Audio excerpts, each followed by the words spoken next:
সন্ধ্যার মধ্যে দেশের ৬ অঞ্চলে ঝড়ের আভাস দিয়েছে বাংলাদেশ আবহাওয়া অধিদপ্তর।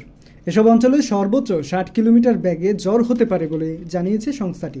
বৃহস্পতিবার সকালে সহকারী আবহাওয়াবিদ আফরোজা সুলতানার অভ্যন্তরীণ নদীবন্দরগুলোর জন্য দেওয়া পূর্বাভাসে এ তথ্য জানানো হয়। আবহাওয়া অফিস জানায়, আজ সন্ধ্যা ৬টার মধ্যে খুলনা, বরিশাল, নোয়াখালী, কুমিল্লা, চট্টগ্রাম এবং কক্সবাজার অঞ্চলের ওপর দিয়ে দক্ষিণ ও দক্ষিণ পূর্ব দিক থেকে ঘন্টায় ৪৫ থেকে ৬০ কিলোমিটার বেগে বৃষ্টি ও বজ্রবৃষ্টি সহ অস্থায়ীভাবে দমকা হাওয়া বা ঝড়ো হাওয়া বয়ে যেতে পারে। এসব এলাকার নদীবন্দরগুলোকে ১ নম্বর সতর্ক সংকেত দেখাতে বলা হয়েছে। এদিকে সকালে আবহাওয়া অফিস জানায়, ঢাকা ও আশেপাশের এলাকায় আজ দিনের প্রথমার্ধের আকাশ অস্থায়ীভাবে আংশিক মেঘলা থাকতে পারে।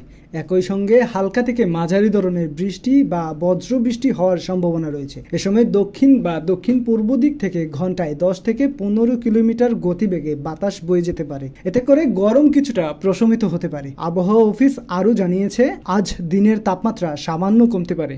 সকাল ৬টায় রাজধানীতে তাপমাত্রা ছিল ২৭.২ ডিগ্রি সেলসিয়াস এবং বাতাসের আর্দ্রতা ছিল ৯০%। বুধবার সর্বোচ্চ তাপমাত্রা রেকর্ড করা হয়েছিল ৩২.৫ ডিগ্রি সেলসিয়াস। আজকের সর্বনিম্ন তাপমাত্রা ২৭.১ ডিগ্রি সেলসিয়াস।